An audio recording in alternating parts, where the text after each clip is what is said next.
Hello, everybody. Thank you for listening to the Healthy Project podcast. I'm your host, Corey Dion Lewis. I have with me today another one that's not a stranger to the Healthy Project podcast, co-host of his own podcast, Healthy with an Attitude, public health advocate. Been doing this thing for a long time. I got my man ELG here. Eugene, thank you so much for being here, man. I appreciate you. CDL, really appreciate it. I love when we're able to get ourselves together and talk about just be able to push out awareness and messaging around, what's important for our people and how we can help, elevate our just how we approach our healthcare and our healthcare journey, because each one of us, we're on a journey. Whether it's, whether you're a diabetic, whether maybe a little bit younger, a little bit older, you are a part of a healthcare journey. So we want everyone to take it really seriously, and we're here to support as much as possible. Absolutely. And, when I reached out to you to get back on the podcast, it just so happened to be where we were going to schedule it during Colorectal Cancer Awareness Month. I had my experience. You have your experience. You literally just had yours, last week? Monday. It's Thursday. It just happened a couple days ago. So when we're talking about, colonoscopies, yes. And, before we get into it, let me know, the mentality going into it. I have my own, but, tell me how was that? How was your experience? Well, I'm going to start just from just a tick back. I have to almost apologize to listening audience, because for someone that just kind of pounds the desk when it comes to things around making sure that you take ownership of your healthcare and healthcare situation, and healthcare journey. I had not had a colonoscopy when I should have. It was I'm probably a few years late. And I take complete ownership of that. I'm glad that you and I were able to connect, and I was able to get an appointment quickly, get in there, had a perfectly fine experience. But my previous physician, who I've talked a lot about, whether it's with you or different conversations, I think really very highly of this physician. He has since retired, but before he retired, it was the colonoscopy. He kind of put on the back burner. And in hindsight, now that I know more about the process, the procedure, people that have been, Black men in particular, that have been suffering from this disease and really at a younger age, I'm kind of kicking myself for not saying, hey, listen, I actually really do need to do this thing. When I was working with him, we were doing fecal submissions. And so I would do that and, submit it to LabCorp. They would, run the diagnostics, get back to myself and the physician, thumbs up, and that would be it. And that's just not enough. It's an easier way, based on what I thought I knew. But it's not the most thorough way to make sure that you are absolutely and positively either, free of any, I'll say danger, or, making sure that you're at least maintaining yourself as much as you possibly could. And I think that, I'm grateful for you for even bringing this whole topic up. Because it did motivate me to do something about it. But my experience was, the prep was the worst part. Yeah. People say that, and you're kind of like, it can't be. I'm sure the actual procedure has to be as uncomfortable as you would imagine, and it actually is not. I would say that the prep was the toughest part, and the that laxative cocktail regimen starts about 24 hours prior to the actual procedure. It's uncomfortable. You spend most of those 24 hours in the bathroom, just kind of clearing the runway. But after that, and once I was able to actually get into the physician's office and in the exam room, she immediately made sure that I understood that this is going to take about 20 to 30 minutes, the actual procedure itself. You'll be completely under, won't feel anything. And the part that I did not know was she communicated to me, if we do find anything, and that meaning polyps, we will remove them immediately, like during this procedure while you were here. And I was kind of like, I don't have to come back. Right. She said, no, we're going to knock Yeah. it out right here, and that'll be that. And she did find two small polyps, and Oh, after, wow. yeah, she found two small polyps, and she said, nothing to worry about at all. They've been removed. You won't even know. You won't notice, as far as the post procedure goes. But I'm really glad you came in, and I said, yeah, thank you for getting me in so quickly. So it was. It was a couple of days of being uncomfortable prior to the procedure, but at this point, years of relief. So what I also did learn from her that I don't know that a lot of people know is that if they do find anything and they're able to remove it, and we're good to go, there's no follow up involved. You don't need another colonoscopy for another 5 years. Right. They don't find anything, it's 10 years. So I'm on the clock for my 5 years at this point, and I am completely fine with that. Yeah, and you know what? And so what? I'm just happy you did it, Yeah. and yes, because when I did mine, technically I'm a few years out from having to do it, but I have a history of my mom has ulcerative colitis, and even it could have been this. I'm sorry, y'all, this might be a little gross, but I had some bleeding in my stool, so I really wanted to I really need to get this done. And I'm thankful for my provider because there was no pushback.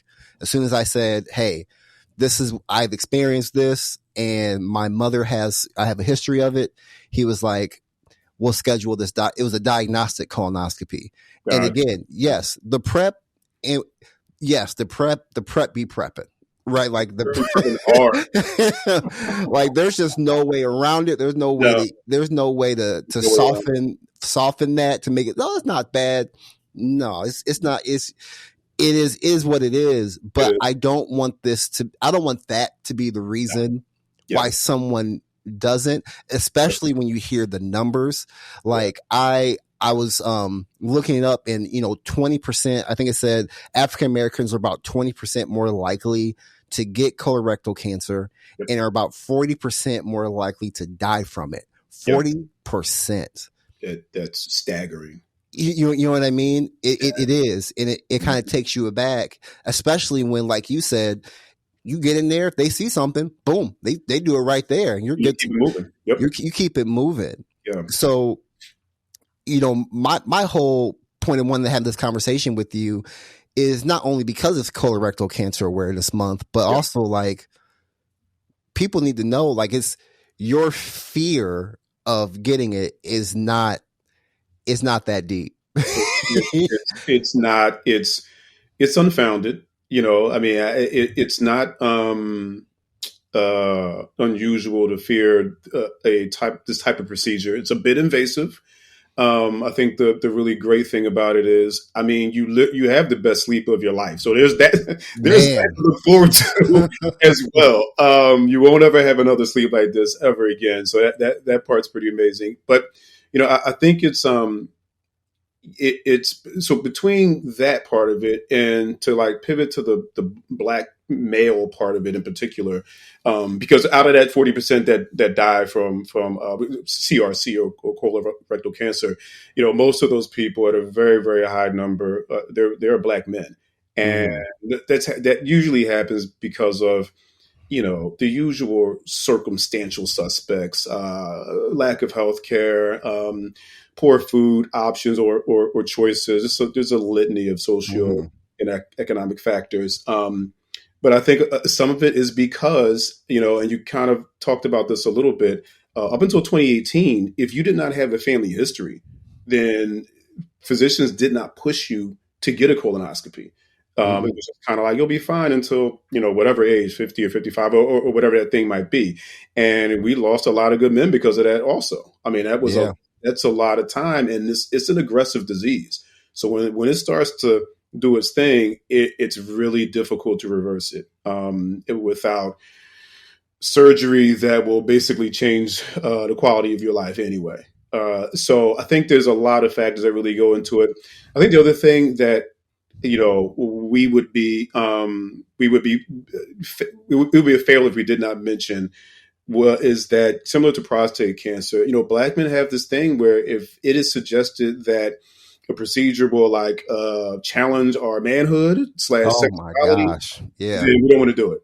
If there's anything going on back there that we feel like, oh man, that's not what real men, are Hmm. into. We shy away from it a lot more than other groups would, and that is just the most archaic and caveman like thinking, in the history of the world. So I hope that a lot more men, as we talk about it as Black men with other Black men, like we've done with other conditions and other situations with that, Black men need a bit of a nudge to get out there and Right. more ownership of it. I hope this has the same effect. Because it is very important. It is an aggressive disease, and it is killing Black men. I mean, even if we pull out of Black men and Black people, I mean, it's the top two leading cause of cancer deaths in the U.S. I mean, that Yeah. is huge. That is a big, big number, and just that alone, should have us be a bit more motivated to go ahead and get this procedure. Yes. Look, I'm just going to say it. There's nothing gay about trying to save your life. There's nothing First of all, save your life. there's nothing wrong with being gay to begin with. Let me just put that out there. And that's perfectly fine as well. Exactly. Right. But like the time, so many times I've heard grown men say something stupid like that when this is killing us at a dramatic pace. Yep. Is crazy. Like, come on. Like we got to be better than this. You know what I mean? Yeah. And I think absolutely. And I think the more of us that take that type of ownership of our healthcare journey, as well as communicate out in the way that we're doing, it will motivate others that look like us to do the same. And I know that, is the little bit that I have been able to pollinate over the past year or two with the videos and just the conversations with friends and family, it has helped. But Black people are very community based. We're a tight crew. Your neighborhood is separate from that neighborhood, and all those things are completely fine. There's nothing wrong with that at all. It is a bit of a tribal approach. Completely fine with that. So that's why it's extra important that the men in those communities takes charge and takes ownership of the entire healthcare situation of the community, because those people are that influential within those communities and can make some real change. We talked about prostate cancer, but then if we can talk more about like things like HIV, kidney disease, things that affect both men and women, and Black men and Black women at a higher rate. And then the halo effect of something like that is more women getting mammograms and those things. So I mean, because if you hadn't heard by now, cancer be out here just killing people, and it's vicious. So the more we can do to support each other on getting in front of it, the more likely we'll have a better quality life. Put a few years on our overall life expectancy, which is important when you're Black, and then be able to push that forward to your children and other people in your community. Right. You talked about something earlier. You said something earlier about I'm paraphrasing because I don't remember exactly what you said, but it was really, really talking about how the social determinants of somebody's health really plays a part in the care that they receive or the lack of care that they receive. Yeah. Right. In your opinion, how do we what can we do to kind of soften some of that to where we can make this easier for people who maybe don't have the transportation, who are uninsured or underinsured? Maybe they want to take care and have some of these preventative services, but they don't know how to go about doing it. I'm sure if we had the answers to all this, we would be on my own island sipping a margarita. But exactly. But what are some things we can do as a community to kind of help with some of these issues? I think especially as it pertains to things like colorectal cancer, diabetes, things where you can do a lot under your own roof to maybe not keep those things away forever, but absolutely delay and almost kind of milk the shot clock until you're able to get the proper level of care that you need for just in general, just for your well-being in general. So, for example, I mean, it's difficult to find healthy options when those options are sometimes more expensive. But as often as you can, less red meat, more veggies, more fiber, things along those lines. Become more active. That's also a really, really big part of it. We are, as far as the American public, obesity is an issue. Within the Black community, it's a major issue, and nothing good happens next, including things like heart disease and an array of cancers and other types of really kind of terminal type of conditions. So those are some of the things that we can do immediately. The other thing is that, and I've talked about this a lot, making sure that the person that either you live next door to, whoever's in your community, make sure that they understand that someone actually does care about them. Because, and I've heard many times, I think it's, again, another archaic concept, but when I hear people say hope is not a strategy, I literally cringe. Because when you say that, you've never been hopeless. That people that say that and believe that that's a thing, you've never, woken up in the morning and felt like, I have no idea how I'm going to make it to tomorrow. Like literally, and I don't even know if it's worth it. When you have that level of hopelessness, hope is a strategy. But a lot of times you need somebody to pull you along and kind of, inspire a little bit of inspiration, a little bit of determination, a little bit of, let me show you the way. Let me almost kind of demonstrate some behaviors that I think will help all of us as a community become a lot more healthy, both mentally and physically. So I think those are some of the ways, because it's really tough. Like you said, if we had that magic answer and a silver bullet to that, we would be, we would be on a different podcast, and they would be throwing tons of dollars at us. Mm-hmm. It's difficult to say, get a better job, make more money, move out of that neighborhood, and go to a zip code where people are. There's a lot more access. Right. It's difficult to just snap your fingers and make those things happen. Get better insurance. Like that's easy for a lot of people to say, but very, very difficult for most to actually make happen. But as much as we can do individually, and then in small groups and within our communities, within our neighborhoods, to make sure that we're understanding that, you are an important part of our extended family. And I like for you to hang around a little while. I think those things help a lot as well. Yeah. I also, there's something to just telling your story too. Like ever since I've had my colonoscopy, anybody, and I don't say it like in a weird way. Like I'm not gonna be talking about basketball and being like, so I got my colonoscopy last week. But I think there's something to making sure letting people know, like, hey, have you had one? In just having that conversation. I'm like, I had a homeboy of mine text me and say, hey man, thank you so much for even just letting me know about, the prep and how you're feeling and what's going on, because that's really encouraging me to when it's time to get mine. And it's just little things like that we can do to just break the stigma around taking care of your body. Yeah. I think so. I think, communicating as much as you're comfortable communicating about your own healthcare story and journey, I think is really very important. Sharing others as much as they will allow, I think is very important. Because people, the storytelling, I often say, especially in my line of work, just don't tell the story, be the story. Because when you're able to actually be the story, and as you're communicating a story, that emotional connection will have people take action.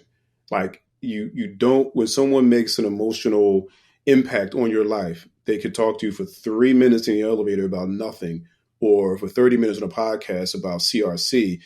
They don't forget that information. They take it with them. They may share it with others, but it's on their mind. And the next time they see their physician, now it's like, hey, yo, what? I'm at a certain age and I'm Black. Like, why have you never recommended a colonoscopy at this point? Like, I'm trying to take ownership, and if you're not on board, I might need to find another physician. Like, the impact of being the story that you're communicating to someone, and allowing that emotional nugget to just sink into their soul, is really very impactful. And people don't forget that. They do take it with them, and it winds up being, more important to them than we realize.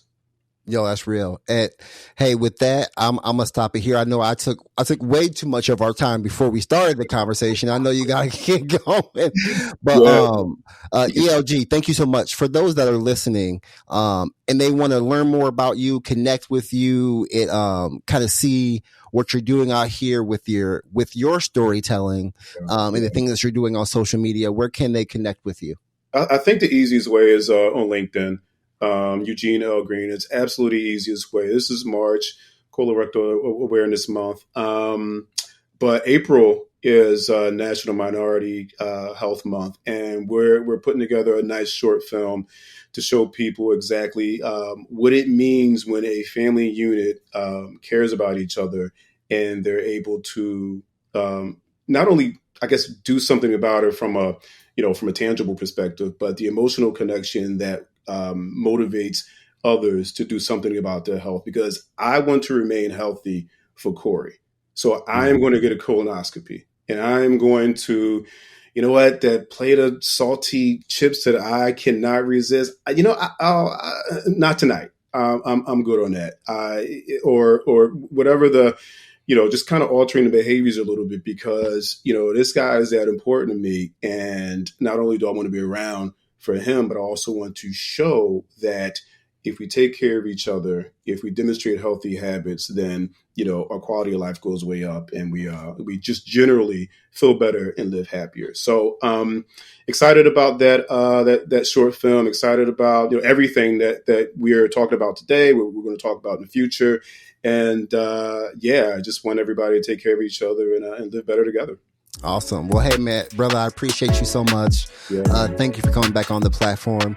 And everybody, thank you for listening to the Healthy Project podcast. I'll holler at you next time. All right. Thanks.